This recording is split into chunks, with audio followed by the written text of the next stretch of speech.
was an awesome job, an awesome introduction. Thank you. All right, if I were to ask you, what do you think the percentage is of how much time people spend thinking about themselves? What was that? 100%. You're really actually really close. Anybody else? 90. You're really close. Okay, so I Googled this last night because it's really relevant. We spend 95% of our time thinking about ourselves and our story. And that really gets me thinking about what are we doing with all this attention on ourselves. We're usually thinking about things that happened in the past. We're thinking about what needs to happen tomorrow. We're thinking about the weight we need to lose or the money that we want to make. We're thinking about all kinds of things really fixated over here on ourselves. And if you saw the speaker just 2 weeks ago, he was talking about the things that we worry about. So when we're thinking about ourselves, we worry. And then he was telling us that 85%, who saw it, of the things we worry about never ever happen. So here we are thinking 95% of our attention on ourselves, worrying about things that never happen. And what a colossal waste of time. So I'm here tonight to talk to you about mastering relationships, and the whole point being, if we are to master the relationships that we have with other people, we have to have our attention off ourselves and have some understanding about what they care about and what they want to hear from us. And am I going the wrong way? Oh, the arrow.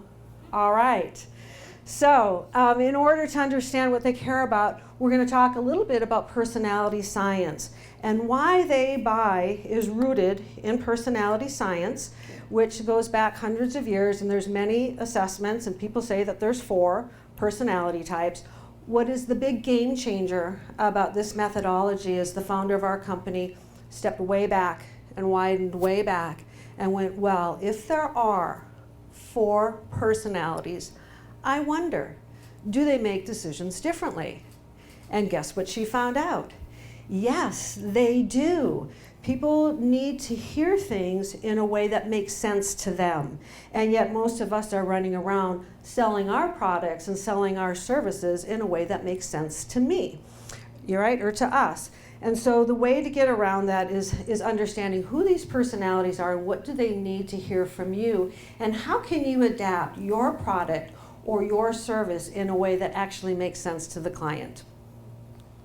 And in order to do that, we call it cracking the code. And nobody gets hurt in this process, but in order, I mean, people go, whoa, what is that? But cracking the personality code in 90 seconds or less, it's super, super important. And so in order to be effective, there's just 2 things that you need to know in any engagement that you have with another person. And by the way, we go to market how to close more sales in less time, but just rest assured that what I'm going to share with you tonight works with your spouse, it works with your children. You might recognize dating behaviors, you might recognize why conflicts are happening in your life. This methodology is being brought to churches, it's being brought into schools, and it's being brought into corporations because it really helps us have more appreciation and compassion and grace with the other people, and I think our world needs a little bit of that. So cracking the personality code, you just need 2 things. The first thing that you need to know is, number 1, what is the personality code of the person that you're trying to do business with, or that you're dating, or whatever. So that's the first place to start. And then the second thing is, what does that person value, so you can adapt yourself to them instead of expecting that they can understand you and how you're speaking about your products and services. So those are the 2 things that we teach people. And we're going to spend the rest of our time on this slide here. There's so much to say about this slide. But the way that you increase your influence with other people is you speak to them in a way that matters to them. The way that you increase your sales is that you speak to people in a way that matters to them. And we say that you can increase your sales by up to 300% just by delivering the right communication.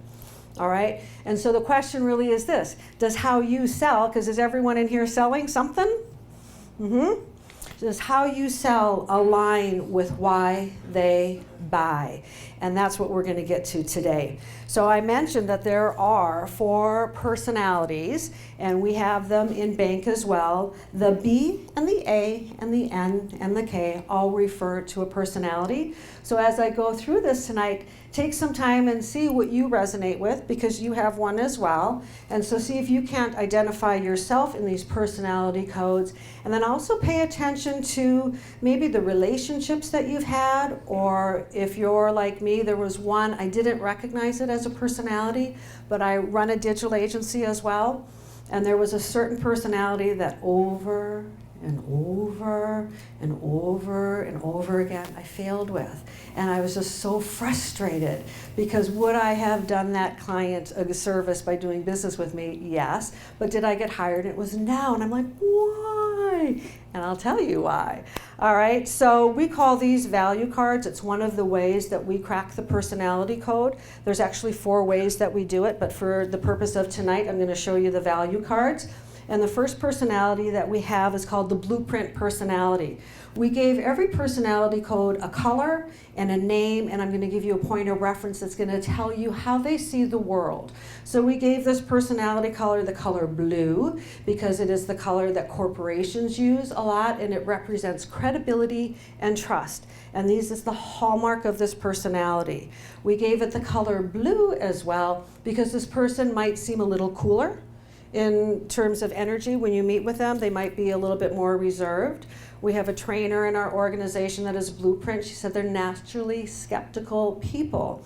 So if you feel like you're being vetted, you are. So they're looking at you, right? And they're inside their head. There you come, and you're like, hey, I do this, that, and the other. And they're looking at you, and they want to know a couple of things.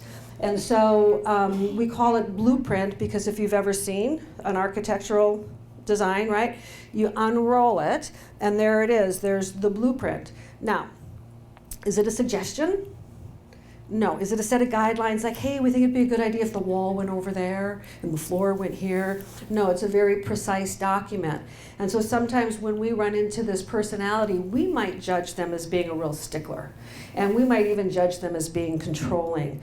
But to them, it's not. There's precision in their personality, right? They like to know how things are going to go and how you're going to be doing business with them. And if you can't do that, you're not going to do business with this personality. And so when we take a look at how they see the world, is we think of this personality as being inside the box. And so all the values that they have, their likes and their dislikes, are really about having things be really planful and process-oriented. And on these set of value cards, I can't go through all 12 of them, but I want to tell you one that's really important. And the first value that they really care about is stability. So when you're going to sell to this person, do you think it would be a good idea that you represent yourself as a stable individual, right? You've been doing what you've been doing for a while, and you're really good at it.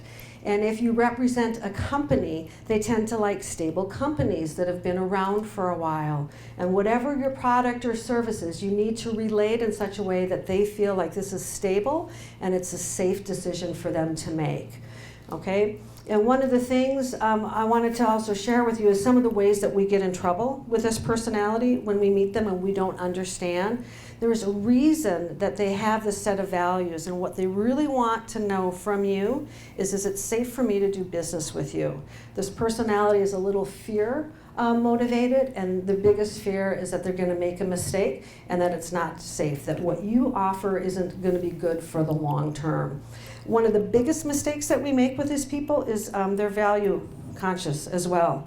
So sometimes they give you a budget. If they give you the budget, yeah, you stick within the budget. We recommend actually that you come in 10% under the budget and you start representing yourself as somebody that is just like them. You are credible and you're loyal and you're a good long-term bet to do business with. So that is our blueprint personality. Our next personality, we gave it the color red because this speaks to an energy level of this personality. A little higher in energy.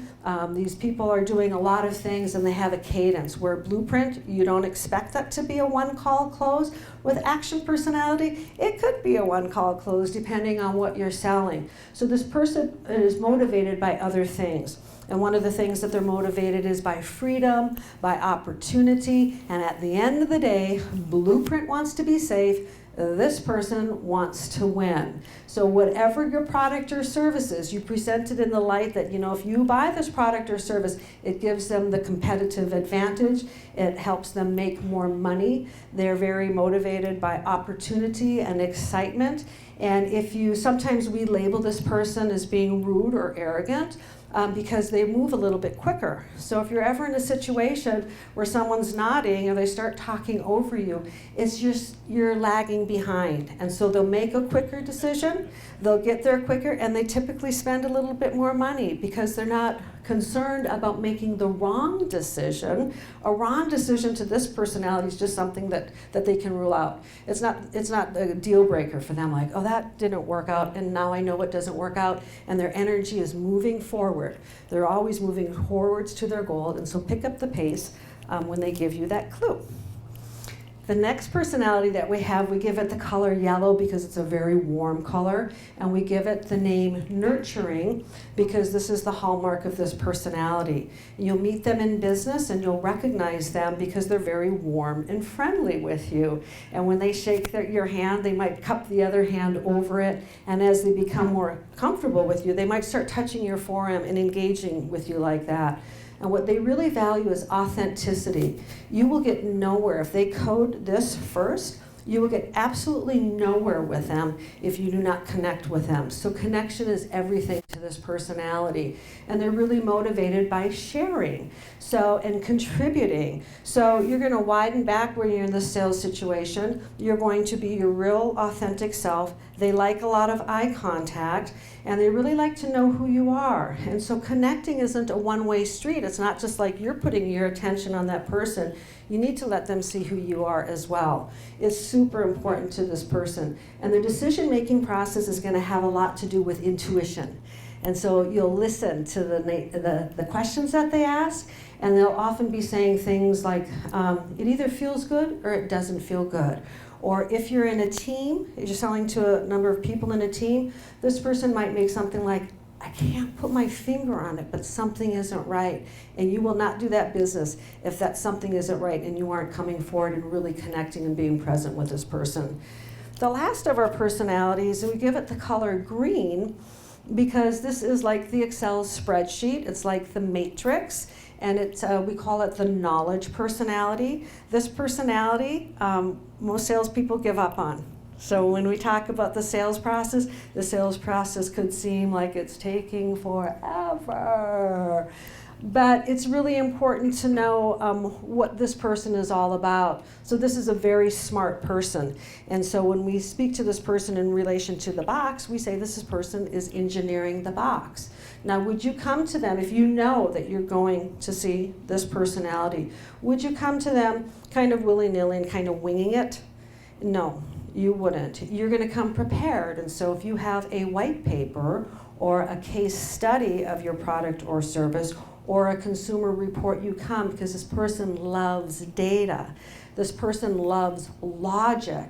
So you don't want to exaggerate with this personality. You really want to connect dots. I recently came back from a trainer with the bank code thing, and I had to give a script to a bunch of knowledge people. And it was really painful for me because it's the least of my code. And so over and over again, it's the driest piece of marketing material I've ever written in my life. And I was like, oh my gosh. And one of them said, Michelle, leave no data behind. If you do not connect the dots with this person, if you leave them hanging, they'll be hanging there and they can't make the decision.